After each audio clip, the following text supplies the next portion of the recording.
सुप्रभात बच्चों, कैसे हैं आप सब। उम्मीद करती हूँ आप सब अच्छे होंगे। तो बच्चों, आज की कक्षा में हम पढ़ने वाले हैं अध्याय नंबर 2, जिसका शीर्षक है परीक्षा। सबसे पहले हम पाठ का उद्देश्य पढ़ते हैं। इस कहानी के माध्यम से लेखक ने बताया है कि जिस व्यक्ति के मन में आत्मबल, साहस एवं उदारता का वास होता है, वही सच्चा मनुष्य है। मानवीय भावनाओं की बारीकियों को प्रेमचंद ने बहुत अच्छे ढंग से उजागर किया है। तो इस कहानी के माध्यम से हमें बताया जाएगा कि जिस व्यक्ति के मन में आत्मबल होता है, साहस होता है, उदारता होती है, तो वो कैसा होता है, वही व्यक्ति सच्चा मनुष्य होता है। तो इस कहानी के माध्यम से हमें यही बताया है, किसने, प्रेमचंद जी ने। तो चलिए कहानी को शुरू करते हैं। जब रियासत देवगढ़ की दीवान सरदार सुजान सिंह बूढ़े हुए तो परमात्मा की याद आई। जाकर महाराज से विनय की। दीनबंधु दास ने श्रीमान की सेवा 40 वर्षों तक की। अब मेरी अवस्था भी ढल गई। राजकाज संभालने की शक्ति नहीं रही। कहीं भूल चूक हो जाए तो बुढ़ापे में दाग लगे। सारी जिंदगी की नेक नामी मिट्टी में मिल जाए। तो इस कहानी में हमें एक देवगढ़ के दीवान सरदार की बात की गई है, जिसका नाम है सुजान सिंह, जो क्या हो गए हैं, बहुत बूढ़े हो गए हैं। तो अब उनको ये डर है कि अब मैं तो बूढ़ा हो गया हूं। तो उन्होंने कितने वर्ष तक सेवा की है, 40 वर्षों तक सेवा की है। अब उनकी अवस्था कैसी, ढल गई है। तो राजकाज संभालने की उनकी शक्ति, अब सरदार सुजान सिंह है, वो बहुत बूढ़े हो गए हैं। अब उनमें ताकत नहीं है किसकी, राजकाज संभालने की। तो अब उन्हें ये है कि उनसे कोई भूल चूक हो गई तो बुढ़ापे में दाग लग जाएगा। कि क्यों, क्योंकि उन्होंने इतनी सेवा की है, इतने 40 वर्षों तक, तो उनके नेक नामी मिट्टी में मिल जाएगी। राजा साहब, आपने अनुभवशील, नीति कुशल दीवान बड़ा आदर करते थे। बहुत समझाया, लेकिन जब दीवान साहब ना माने तो हार कर उनकी प्रार्थना स्वीकार कर ली। साथ ही यह शर्त लगा दी कि रियासत के लिए नया दीवान आप ही को ढूंढना पड़ेगा। तो राजा साहब ने अनुभवशील, नीति कुशल दीवान बड़ा आदर करते थे। तो उन्होंने क्या बोला कि उन्होंने बहुत समझाया कि आप ही को ये चीजें संभालनी है। तो उन्होंने बोला कि अब आप ही ऐसा कोई ढूंढेंगे जो रियासत के लिए नया दीवान आप ही को ढूंढना पड़ेगा, क्योंकि उन्हीं को पता है कि कैसे रियासत को संभालना है। तो इसलिए ये जिम्मेदारी उन्हें ही दी गई। दूसरे दिन देश के प्रसिद्ध समाचार पत्रों में यह विज्ञापन निकला कि देवगढ़ के लिए सुयोग्य दीवान की जरूरत है। जो सज्जन अपने को इस पद के योग्य समझे, वे वर्तमान दीवान सरदार सुजान सिंह की सेवा में उपस्थित हो। यह जरूरी नहीं है कि वे ग्रेजुएट हो, मगर हष्ट पुष्ट होना आवश्यक है। 1 महीने तक उम्मीदवारों ने रहन सहन, आचार विचार की देखभाल। 1 महीने तक उम्मीदवारों के रहन सहन, आचार विचार की देखभाल की जाएगी। विद्या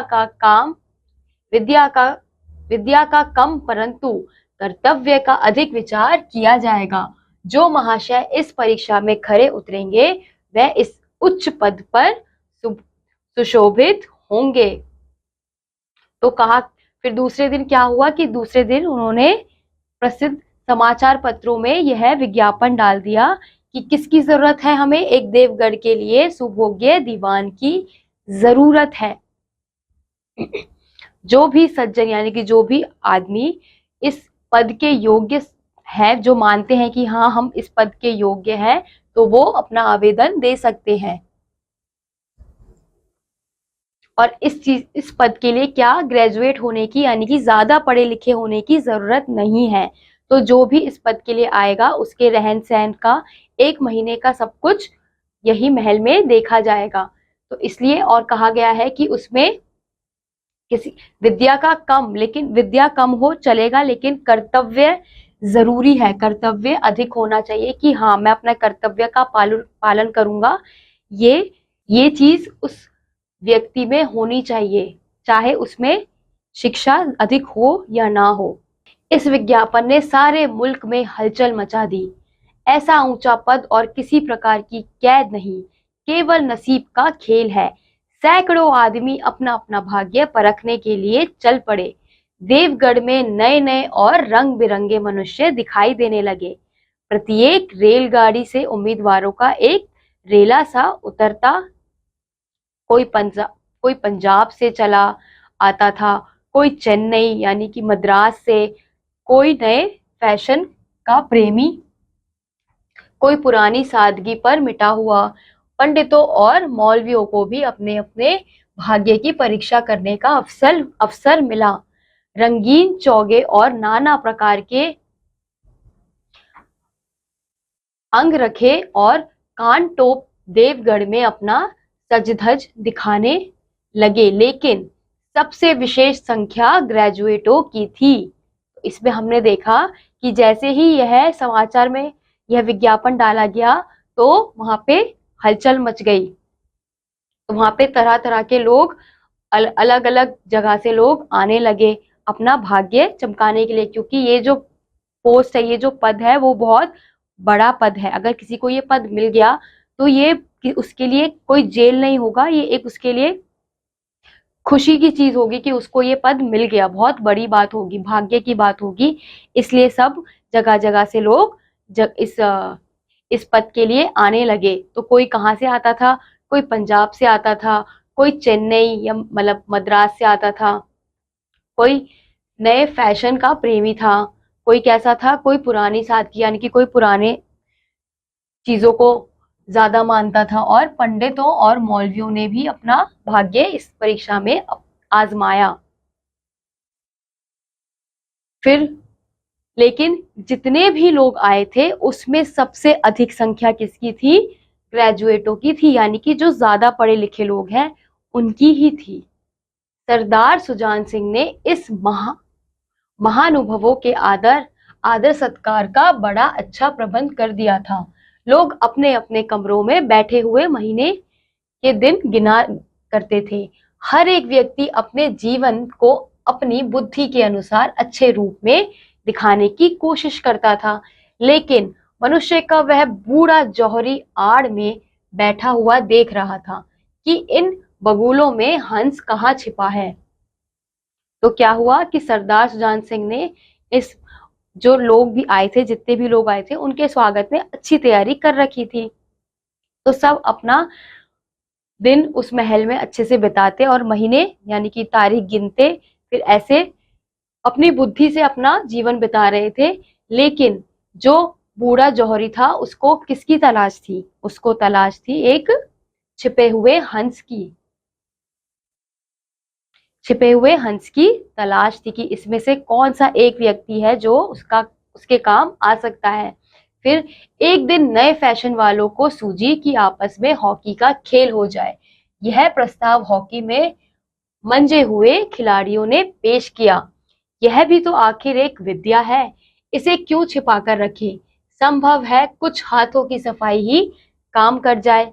चलिए, तय हो गया, फील्ड बन गया, खेल शुरू हो गया। फिर एक दिन क्या हुआ, जो फैशन वाले लोग थे उन्होंने क्या सोचा कि चलो एक हॉकी का गेम खेलते हैं, क्योंकि ये भी तो एक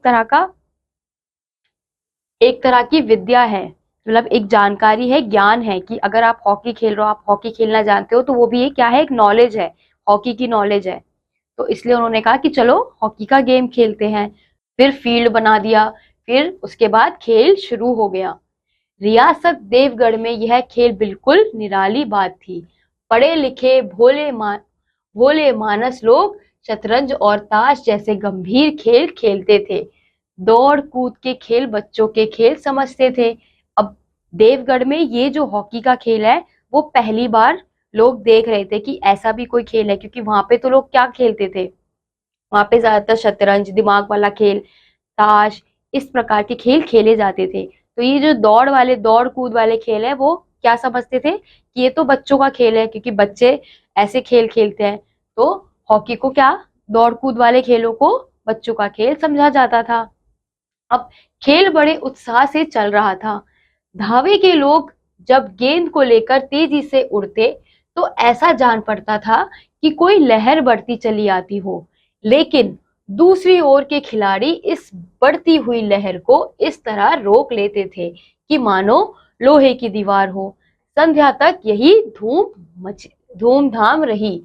लोग पसीने से तर हो गए, खून की गर्मी आंखों और चेहरों से झलक रही थी।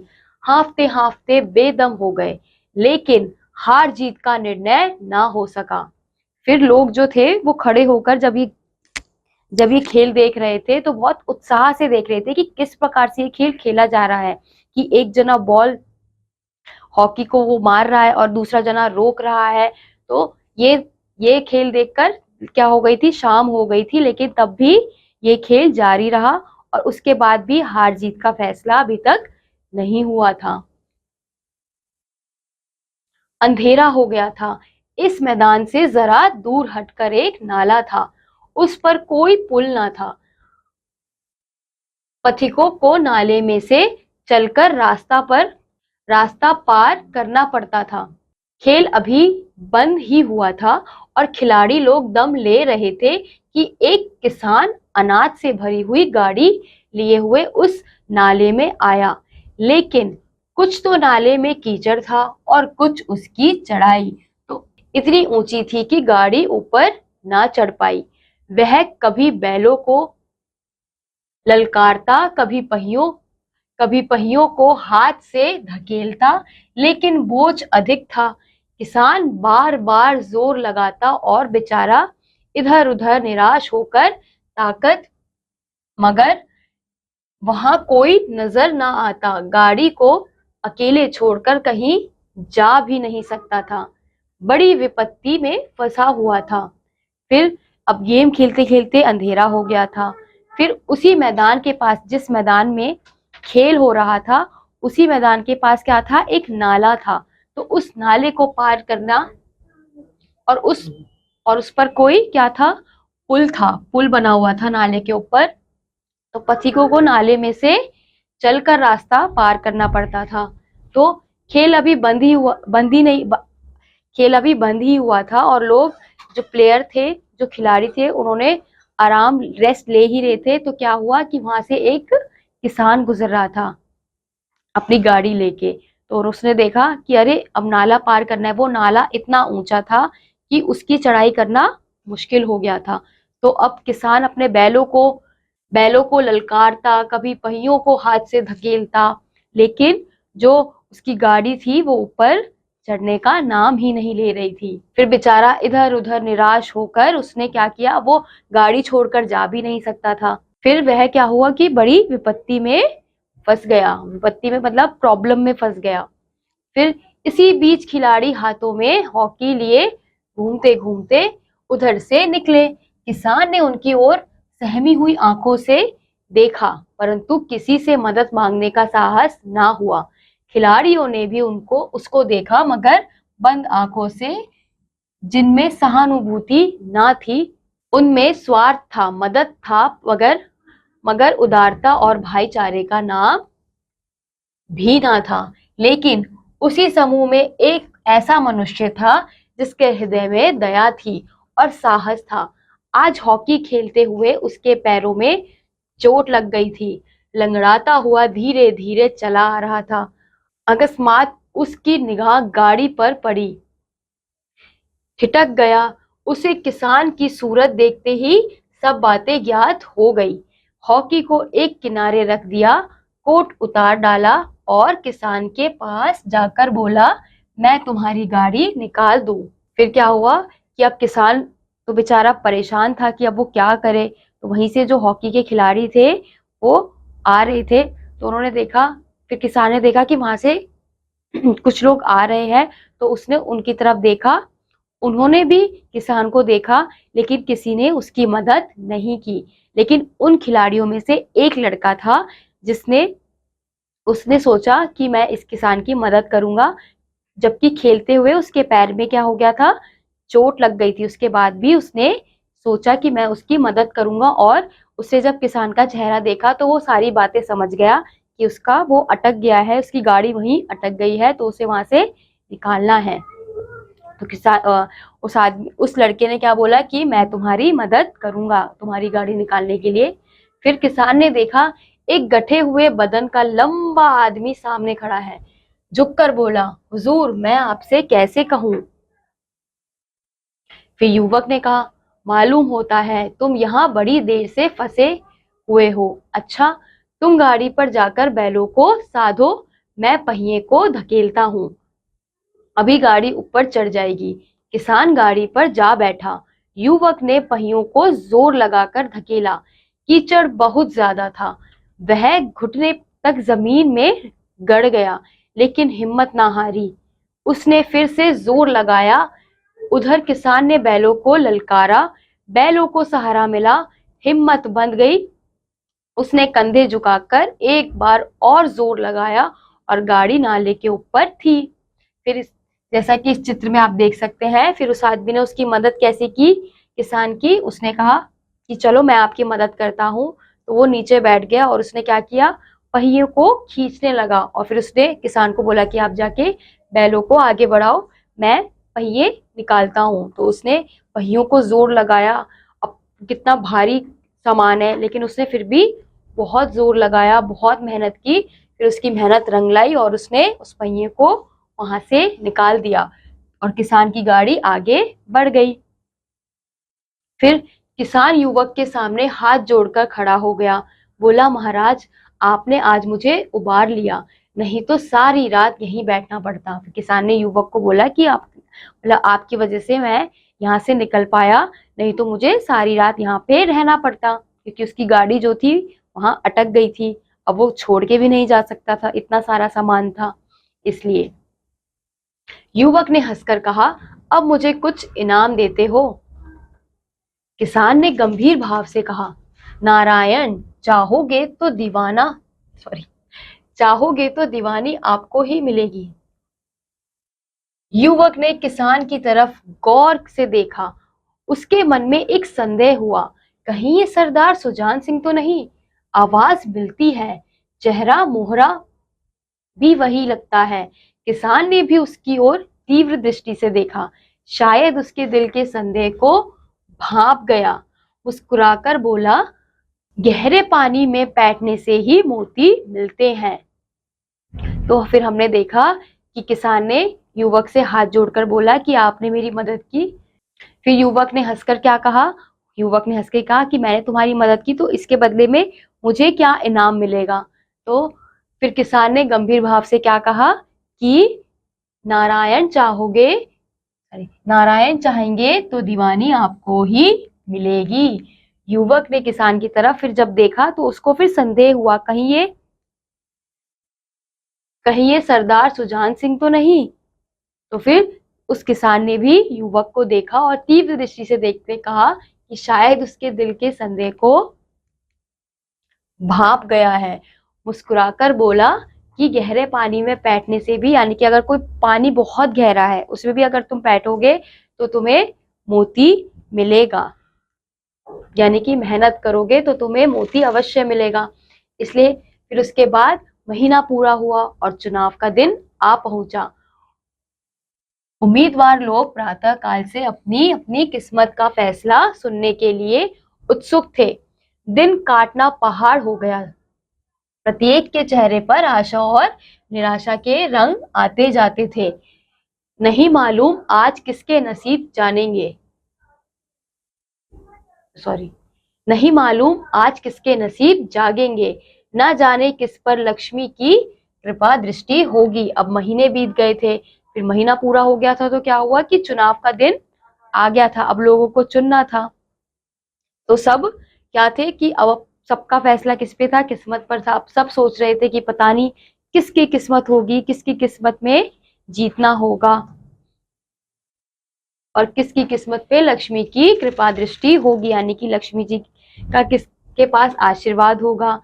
फिर संध्या के समय राजा साहब का दरबार सजाया गया। शहर के रईस और धनाढ़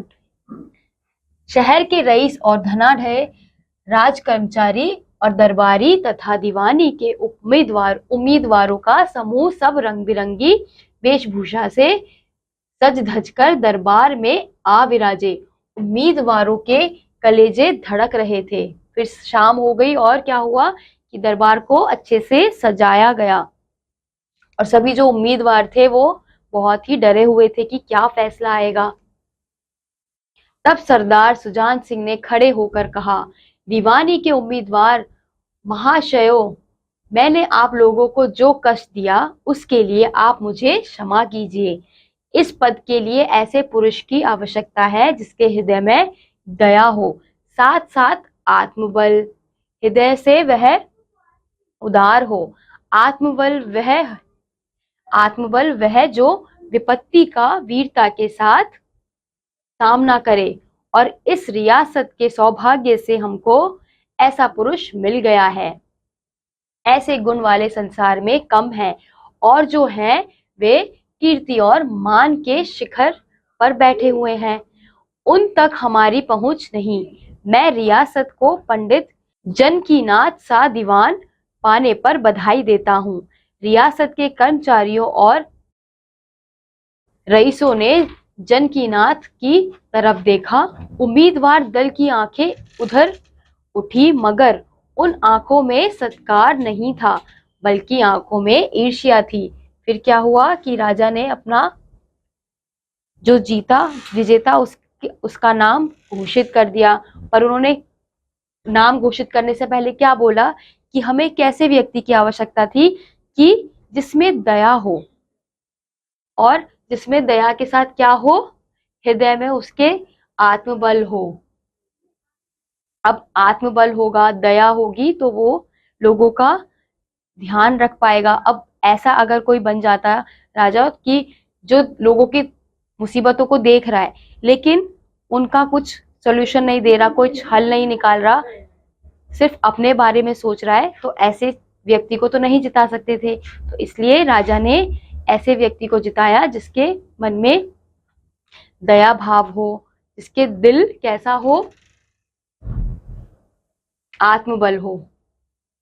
फिर उन्होंने ये सब के बाद फिर उस विजेता का नाम बताया। क्या नाम था उसका? पंडित जनकीनाथ। फिर जनकीनाथ की तरफ सबने देखा, जो बाकी उम्मीदवार थे उन्होंने देखा, लेकिन उन्होंने उसे इस नजर से नहीं देखा कि वो जीत गया, खुशी में नहीं देखा, उन्होंने ईर्ष्या से यानी कि जलन से देखा कि वो नहीं जीते, उसकी जगह कौन जीता, कोई और जीत गया, यानी कि पंडित जनकीनाथ जीत गया।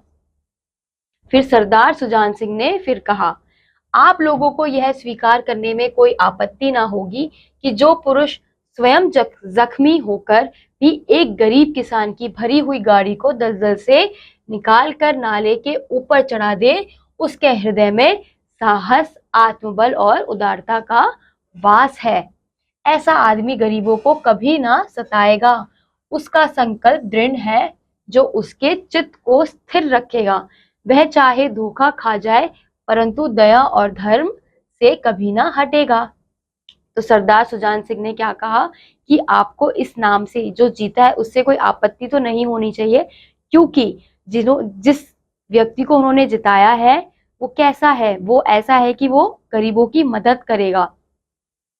चाहे उसे खुद धोखा मिले लेकिन वो दूसरों को कभी धोखा नहीं देगा, दूसरों को कभी दुख नहीं पहुंचाएगा, और उन्हें ऐसी ही व्यक्ति की तलाश थी।